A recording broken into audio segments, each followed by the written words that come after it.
Olá, meu nome é Mariana Guel, esse é mais um vídeo do canal Monetizou e hoje vou falar sobre por que as nações fracassam. Qual o motivo para alguns países se desenvolverem mais do que outros, para algumas nações prosperarem mais do que outras? E essa é uma pergunta muito feita pelos economistas de forma geral, porque alguns países tiveram mais sucesso em se desenvolver enquanto outros não, e agora um trio de economistas ganhou justamente o Prêmio Nobel de Economia respondendo essa pergunta, que é o que eu vou apresentar aqui. Então sim, fica até o final que hoje o vídeo tá bom. Quem é do mundo da economia viu agora o Prêmio Nobel de Economia de 2024, em que sim, tivemos como ganhadores um trio de economistas que se propuseram a responder por que algumas nações prosperam mais do que outras, Fizeram estudos para explicar o motivo da desigualdade entre nações. E, inclusive, desses três ganhadores, dois já tinham publicado um livro bem famoso sobre esse tema, o livro do Porquê as Nações Fracassam, que é um livro muito bom, fica aqui a minha recomendação. Eu li esse livro há alguns anos já, quando ainda estava na faculdade, e, enfim, não é uma recomendação, não estou falando que eu fiz isso, mas é muito fácil de encontrar o PDF desse livro online de forma gratuita. Se você pesquisar no Google, vai ser a primeira coisa que vai aparecer. E aí, reforçando só para ficar claro, eles não levaram o Nobel por causa desse livro. É um livro mais antigo, é um livro de 2014, e só 2 dos 3 ganhadores do Prêmio Nobel chegaram a participar da confecção do livro. Depois, com o tempo, obviamente, eles aprofundaram as pesquisas sobre o tema. Os estudos que levaram o Prêmio Nobel, obviamente, são mais aprofundados, são mais detalhados. Mas, enfim, o livro traz as explicações gerais, a tese geral defendidas por eles, sobre por que algumas nações fracassam enquanto outras não, porque algumas nações prosperam mais que outras. Então, é um livro muito bom e que é muito conhecimento em um clique de distância. Então, fica a minha recomendação. E aí, vamos lá, de acordo com eles, os ganhadores de Nobel. Por que algumas nações são tão ricas e prósperas enquanto outras são tão pobres e desiguais? Porque existem diferenças nas riquezas entre os países ao redor do mundo, porque essa desigualdade entre países. Tem gente que vai determinar essa questão, a história de cada nação, a cultura de cada nação, a região, o clima em que cada nação está inserida. Mas não, Óbvio que quando a gente vai analisar, a gente consegue ver traços em comuns entre os países desenvolvidos e traços em comuns entre os países subdesenvolvidos. Obviamente, você tem similaridades. Mas, por exemplo, você não consegue falar que Noruega, Estados Unidos, Japão, Austrália têm o mesmo clima, mesma região, mesma cultura, que isso foi determinante para o seu processo de desenvolvimento. E indo além, o que esses autores vão mostrar é que a gente, inclusive, tem exemplos muito particulares de regiões que tiveram praticamente o mesmo processo histórico, Começaram com a mesma cultura, começaram com a mesma região, começaram com o mesmo clima, começaram com o mesmo povo, mas parte daquela região virou desenvolvida e parte subdesenvolvida. A gente tem um exemplo muito claro, que é a Coreia, Coreia do Norte versus Coreia do Sul. Inicialmente se tratava do mesmo povo, mesma cultura, mesmos hábitos. Em algum momento teve uma ruptura histórica entre essas duas regiões, em que parte se desenvolveu, parte não. No livro, nos estudos, eles trazem vários outros exemplos, de uma mesma região que acaba se dividindo, parte se desenvolve, parte não, sem ser tão radical. No caso da Coreia, você pode falar que é um exemplo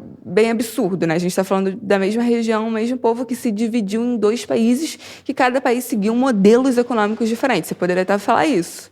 Mas, por exemplo, no livro eles trazem um exemplo muito mais simples e que exemplifica isso também. Eles começam falando de uma cidade que tem um muro que divide a cidade ao meio. Metade da cidade ficou no México e outra metade ficou Arizona, Estados Unidos. E apesar da origem do local ser a mesma, mesma região, mesmo clima, mesmas pessoas, mesma cultura, apesar disso, você consegue ver uma diferença absurda entre essas duas partes. A parte que fica nos Estados Unidos tem um salário médio muito maior, tem um poder aquisitivo muito maior, tem relações políticas muito melhores, com relação à confiança na democracia, com relação a menos corrupção, mais transparência, enquanto a metade que fica no México acaba sofrendo muito mais com tudo isso. Problemas políticos, problemas de segurança, menos poder aquisitivo. Então, o que fez aquela metade ser abençoada versus a outra metade virar amaldiçoada? Se não é a cultura, se não é o povo, se não foi a região, se não foi o clima, o que de fato foi diferencial? Esses autores eles vão falar que são as instituições. O que fez essa cidade, a metade americana, conseguir se desenvolver, enquanto a metade mexicana não se desenvolveu, por exemplo, o que fez a Coreia do Sul ser desenvolvida versus a Coreia do Norte não ser, são as instituições que cada país tem. E a grande tese deles, o que eles vão defender, é que as nações mais prósperas são justamente aquelas com as instituições é que garantem as liberdades fundamentais.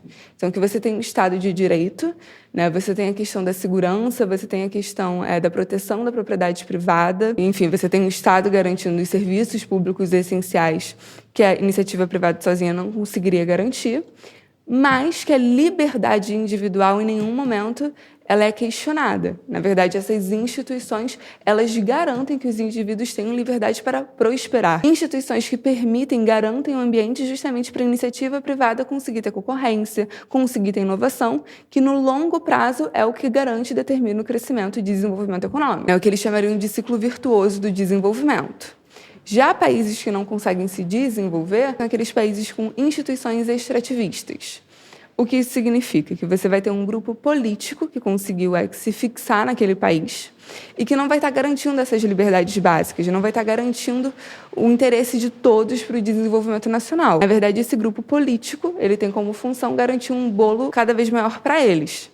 Garantir mais dinheiro para eles, mais poder para eles. Falham em garantir a propriedade privada, falham em assegurar o desenvolvimento econômico, incentivar a inovação e desenvolvimento, olham simplesmente para garantir o seu status de poder político e de benefícios financeiros. E aí esses países, por questões macroeconômicas que fogem do controle deles, podem até ter curtos momentos de crescimento econômico, como aconteceu no Brasil nos anos 2000, com o boom das commodities, que foi justamente o período que o país mais cresceu, mas no longo prazo, por causa dessas instituições políticas, você acaba sufocando esse país num ciclo vicioso de subdesenvolvimento. A elite política dominante desses países, para ela conseguir garantir a sua posição, ela não vai estimular a inovação, ela não vai estimular justamente o que no longo prazo garantir esse crescimento econômico, porque ela quer se proteger. E ela jamais vai estimular o verdadeiro progresso via instituições privadas, porque isso vai ameaçar a estrutura de poder que ela construiu, o contexto econômico que permite que ela exista. E é triste falar isso, mas o Brasil se encaixa exatamente no que eles descrevem como essas nações presas nesse ciclo vicioso de subdesenvolvimento. O nosso país surgiu a partir de um modelo colonial extrativista, em que as instituições que se fixaram aqui para o nosso desenvolvimento nacional eram justamente instituições extrativistas, não tinham como objetivo desenvolver essa nação, construir uma nação a partir da iniciativa privada, mas simplesmente tirar recursos daqui e enviar para os nossos colonos. E mesmo após a independência, em que você não teve nenhuma mudança estrutural na nossa nação, você não teve a mudança das instituições da nossa nação. Essas instituições continuaram, esse modelo estrutural continuou. Você deixa de ser colônia no papel, mas na prática as nossas instituições, a forma que o nosso país foi configurado, foi justamente para beneficiar uma camada política específica. E até hoje a forma que o nosso país é desenhado não é para garantir a propriedade privada, não é para garantir o estímulo à economia, a iniciativa privada crescer cada vez mais, não é para garantir a inovação na nossa economia. O Brasil não é um país que inova, não é um país que cresce. Justamente o boom de crescimento que a gente teve foi justamente por fatores macroeconômicos com o crescimento das commodities. Foi isso, não foi porque o nosso país é uma forma de potência. Apesar da gente ser um dos países mais ricos em termos de produção total, a gente só é considerado tão rico porque a gente é um país muito grande. Quando a gente olha para a produção per capita, a gente é um país extremamente pobre ainda. Nossa produtividade é muito baixa, a gente está preso nesse ciclo vicioso. Só que quando você olha, a gente tem o quê? Um judiciário que ganha dinheiro pra caceta, que tem 60 dias de férias. Toda a nossa sociedade foi desenhada para permitir essa elite funcionar. Então é triste, é o que a gente está preso. Eu honestamente não consigo ver nenhuma mudança estrutural ou sistêmica no Brasil nos próximos anos. É importante entender como o nosso país foi desenhado e como as instituições dele ainda funcionam para prender a gente nesse ciclo vicioso. O vídeo foi esse, apresentar essa tese, apresentar o pensamento desses autores e mostrar como isso casa com a nossa realidade brasileira. Se você gostou, se inscreve no canal, comenta o que você achou, dá um like e até o próximo vídeo.